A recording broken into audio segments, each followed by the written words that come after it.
Nah, kalau misalnya ada istilah Departemen Agama dan Menteri Agama, kenapa semuanya harus yang beragama Islam? Ya sekali-kali boleh dong pendeta misalnya jadi Menteri Agama, biksu jadi Menteri Agama. Kok kenapa ini setiap Menteri Agama ya pasti dari orang Islam, pasti dari agama Islam. Begitupun Departemen Agama, semuanya dipegang oleh Islam. Indonesia itu Pancasila apa negara Islam sih? Halo sobat-sobat semuanya, jumpa lagi di channel Warta Kabar Baik. Selamat pagi buat yang menyimak video ini di pagi hari. Selamat siang, sore, dan malam buat yang menyimak di siang, sore, atau malam hari. Sobat-sobat, video-video di channel Warta Kabar Baik ini hanya dikhususkan bagi jiwa-jiwa atau orang-orang yang berpikiran terbuka ya. Bagi yang tidak berpikiran terbuka, skip aja deh. Oke, terima kasih semuanya. Jangan lupa subscribe, like, komen, dan share ya. Sampurasun, jumpa lagi dengan saya Herman Jambek.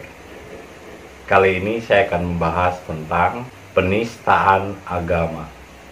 Penistaan agama. Penistaan agama. Akhir-akhir ini mungkin banyak sekali marak istilah penistaan agama. Istilah menghinakan agama ya. Istilah penistaan kan berarti menghina agama.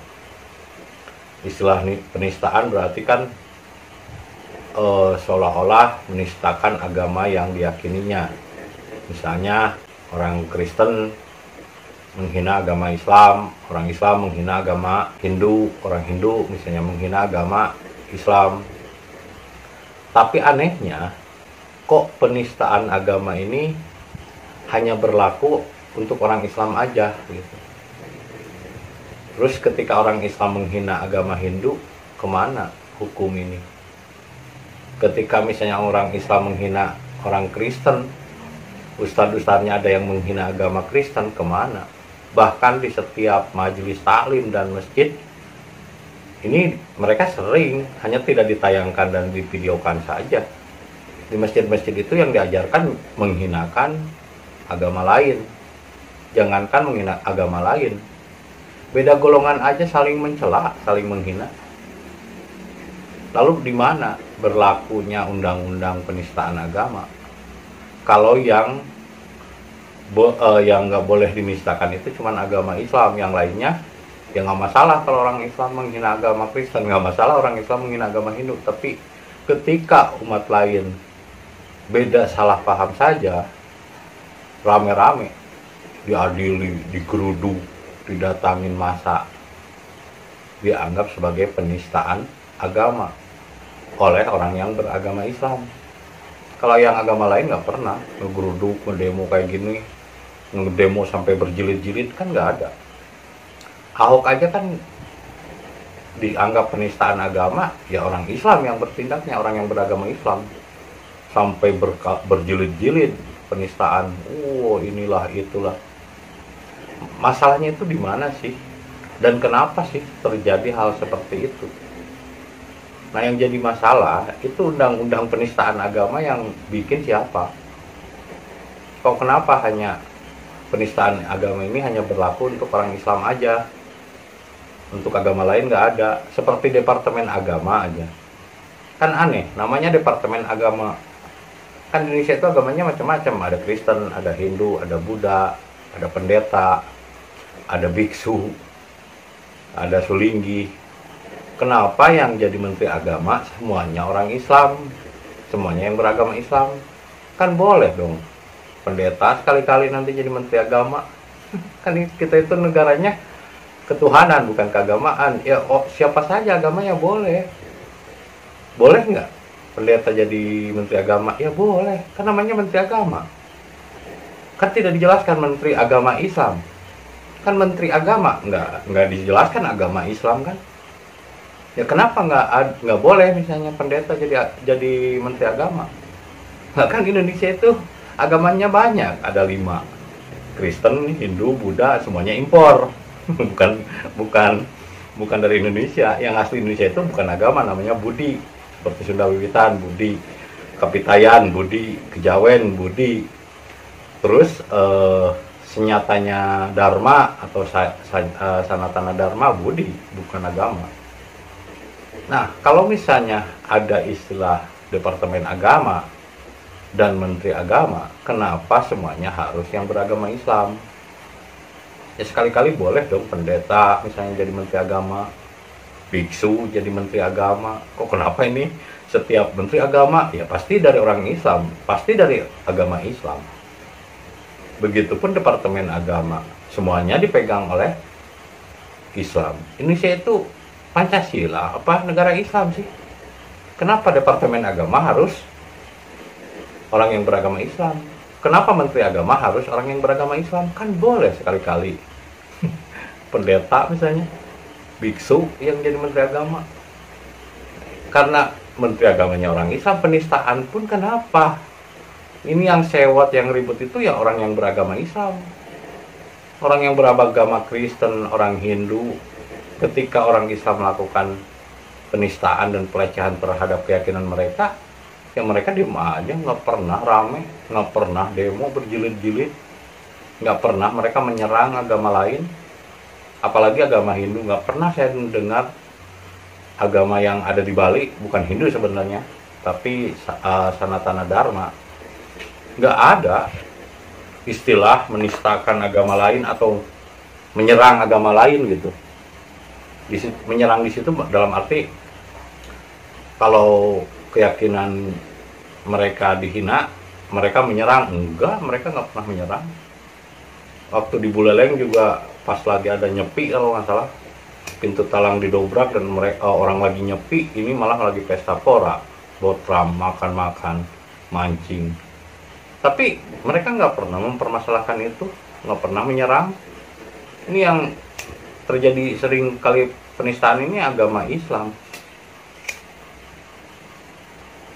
Maka kita melihat sumbernya dari mana dan kenapa. Sama seperti perbedaan di Jepang. Orang yang beragama Islam ini nganggap orang Jepang ini nggak bertuhan. Karena apa? Dianggapnya nggak beragama gitu. Jadi orang yang nggak beragama itu dianggap nggak bertuhan. Kayak orang Cina, dianggapnya nggak beragama itu nggak bertuhan. Apa tidak kebalik itu? Karena saya perhatikan justru orang yang beragama ini banyak yang tidak bertuhan. Tidak percaya Tuhan. Karena apa? Ya karena agamanya itu yang jadi Tuhan. Jadi dia telah mempertuhan agamanya. Nah, beda dengan di Cina ataupun misalnya di Jepang lah, di negara maju misalnya. Di Jepang itu yang diutamakan etika. Nggak ada yang namanya agama. Tapi kalau Anda hilang handphone di terminal saja atau di stasiun, itu nggak akan hilang. Nggak akan ada orang yang mengambilnya. Karena mereka belajar dan mendidik warganya, dilatih dari sejak kecil, dilatih etika. Ini misalnya anak kecil mau nyebrang, mobil mau lewat, mobil berhenti dulu. Mobil itu tahu etikanya. Ada anak sekolah SD yang mau nyebrang, anak sekolah SD juga nyebrang dulu, mobil berhenti. Meskipun itu bukan lagi lampu merah. Artinya apa? Mereka belajar etika. Meskipun dia bawa mobil, ada anak kenyar nyebrang, dia berhenti dulu mobilnya. Nggak main serobot-serobot, walaupun misalnya dia terburu-buru ke kantor. Itu etika namanya. Tapi anak kecilnya juga ketika sudah nyebrang, dia kadang-kadang suka membungkuk terima kasih kepada pengendara mobilnya. Dari situ saya lihat, keren sekali etikanya, moralnya. Nah, di kita kemana moral itu? Ketika agama lebih digaungkan, agama lebih tinggi dari segalanya, etika nggak ada, udah nggak ada lagi. Adab, sopan santun, menghargai, udah nggak ada. Sedangkan di Jepang yang dikatakan tidak beragama, etikanya lebih luar biasa. Nggak ada pencurian, nggak ada korupsi. Ini di negara yang katanya banyak moralnya jadi agama gitu. Kok korupsi marak, penistaan agama di mana-mana, rame heboh. Dulu perasaan waktu saya kecil nggak ada penistaan agama kayak gitu. Saya malah sama si Ucok, teman kecil, teman SD, main ke gereja. Ke gereja, saya nyanyi-nyanyi di gereja. Dan ngapain sih masalahin agama? Terus kadang-kadang saya juga pernah main lagi sama teman saya yang satu lagi, si Puja orang Hindu, dia orang Bogor. Saya main ke Bogor, main ke pura tempat ibadahnya. Bahkan kalau nggak salah pernah ke Gunung Salak dulu waktu belum dibuka, sekarang jadi pura besar ya. Kalau dulu masih hutan, kalau sekarang kan udah dibagusin lah gitu tempat ibadahnya. Ada yang ngebangun dan menyuplai. Itu bekas peninggalan leluhur Pajajaran, Siliwangi. Jadi pura terbesar di Nusantara itu di Bogor. Bahkan orang yang dari Bali pun sering ke sana ke Bogor. Nah, saya pernah ke sana malah biasa aja. Berteman dengan orang Hindu, berteman dengan orang Kristen. Nggak ada masalah. Waktu kecil kok kenapa sekarang akhir-akhir ini jadi banyak istilah penistaan. Dan anehnya itu hanya berlaku bagi orang yang beragama Islam. Yang lainnya mah nggak, diem aja. Cuman orang yang beragama Islam yang sewot memunculkan istilah penistaan agama. Ini karena apa sih sebabnya? Karena dari kecil umat yang beragama Islam sekarang ini dilatih. Yang membuat orang menjadi hebat, kuat, itu latihan bukan pelajaran. Dilatih dari kecil, dididik. Islam agama paling benar, Islam agama paling benar. Terus di depan, bagaimana? Nggak mabok coba orang. Dari kecil kita dicekok terus. Kata Karl Marx, seorang yang Karl Marx itu ateis kalau nggak salah. Dia bilang, katakanlah suatu kesalahan itu berulang-ulang, terus berulang-ulang, sehingga diyakini oleh orang itu sebagai suatu kebenaran. Dari kecil saya waktu ngaji juga gitu. Islam adalah agama yang paling benar. Islam adalah agama yang paling benar. Nah, apa efeknya? Efeknya adalah melahirkan ego, tumbuh ego, merasa paling hebat, merasa paling benar. Ya gimana, nggak gitulah, dari kecil dicekok. Inna dina indallahil Islam, sesungguhnya agama yang paling benar di sisi Allah adalah agama Islam. Padahal bukan berarti salah Islam itu, tapi pengertian din yang seharusnya din itu artinya jiwa atau budi, ini diartikan jadi agama. Seharusnya kan inna dina indallahil Islam, sesungguhnya jiwa yang kembali pada Allah adalah berserah diri. Karena hubungan dengan Tuhan itu hubungannya diri, bukan, nggak ada hubungannya dengan agama. Agama itu kan lembaga. Nah, kalau diibaratkan ranting, agama itu ranting. Kan lembaga itu seperti pohon, ada cabangnya, ada rantingnya. Organisasi kan seperti pohon, ada cabang, ada ranting. Nah, lembaga atau agama itu ibarat ranting. Jangan membanggakan agamamu. Karena yang terpenting itu bukan agama, tapi diri. Agama pun dibentukkan tujuannya untuk pembentukan karakter diri, pembentukan akhlak. Seperti di Jepang misalnya, ada aturan, adab, sopan santun, etika. Kan tujuannya itu, pembentukan individu. Bukan malah jadi agamanya yang diagung-agungkan, rantingnya yang dianggap hebat. Seperti filosofi burung. Kenapa burung ketika nemplok atau hinggap di ranting yang kecil, dia tidak takut ranting itu patah? Karena burung lebih percaya kepada sayapnya daripada ranting. Nah, tujuannya agama itu harusnya pembentukan diri, supaya percaya diri, supaya lebih percaya kepada dirimu sendiri. Lah, bukan agama yang dijadikan Tuhan. Bukan agama yang dijadikan pijakan itu dianggap sebagai diri. Agama itu cuman lembaga, ranting, atau naungan. Yang kalau rantingnya patah, burung nggak peduli. Karena apa? Karena dia percaya pada sayapnya, bukan kepada ranting. Nah, kalau kita menjadi diri kita sendiri, apapun agamamu, ya kalau dihina, ya biarin aja. Apa masalahnya? Misalnya kalau Quran dibakar, ya nyetak lagi aja. Apa susahnya? Kenapa orang sekarang lebih mudah tersinggung, lebih mudah terhina, lebih mudah merasa ternistakan?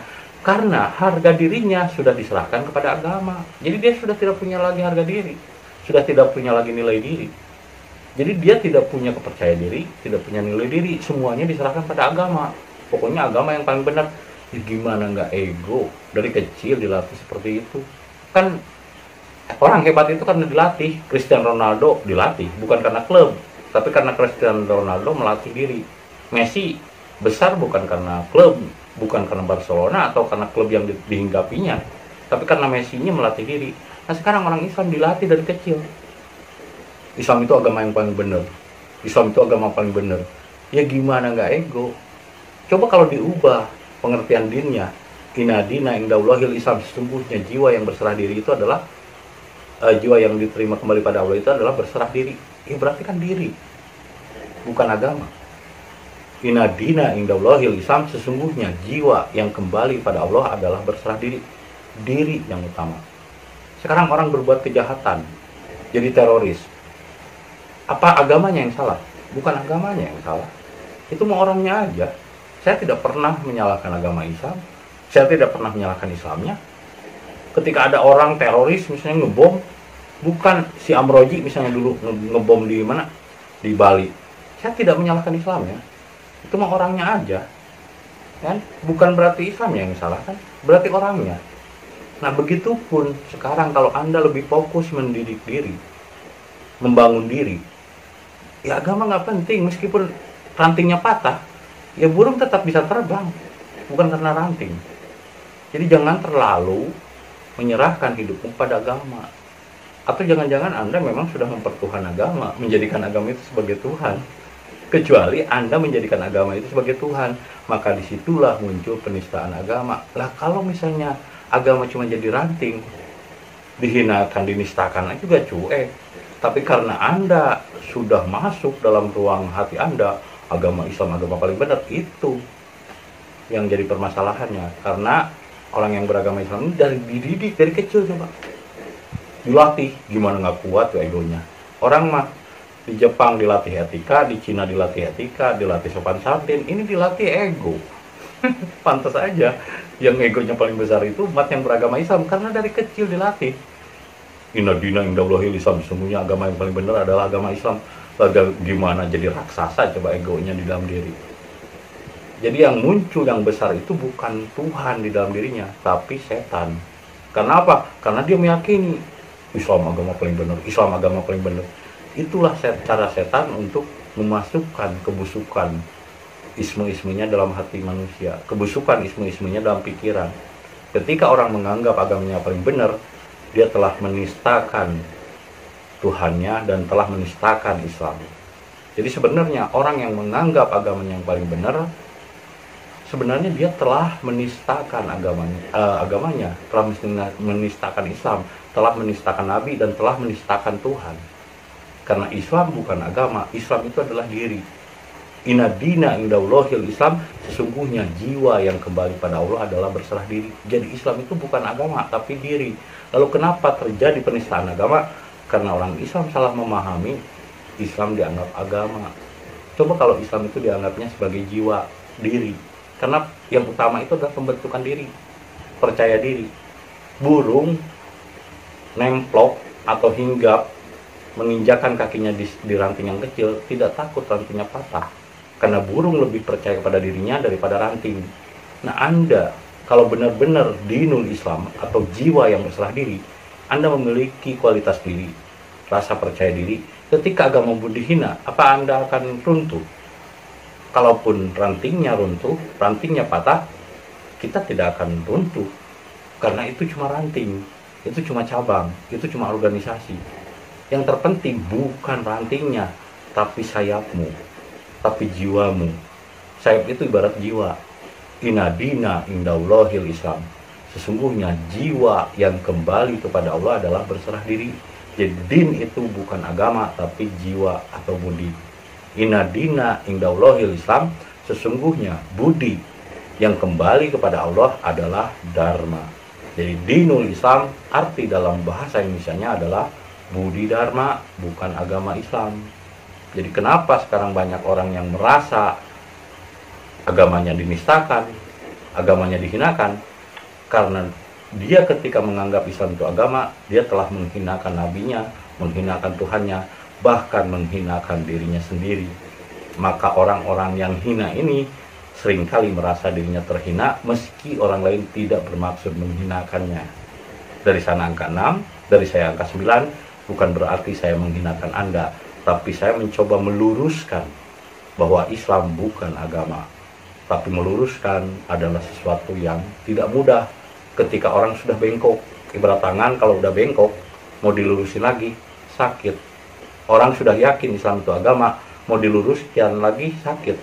Islam bukan agama, Islam adalah jiwa, Islam adalah penyerahan diri, Islam adalah kualitas dirimu. Maka jangan bergantung kepada agamamu. Meskipun agamamu patah, kamu tetap bisa terbang. Karena yang utama dari Islam adalah penyerahan dirimu, bukan malah bertuhan kepada agama. Nah, itu saja yang bisa saya sampaikan hari ini. Semoga menjadi inspirasi dan hidayah bagi kita semua. Terima kasih.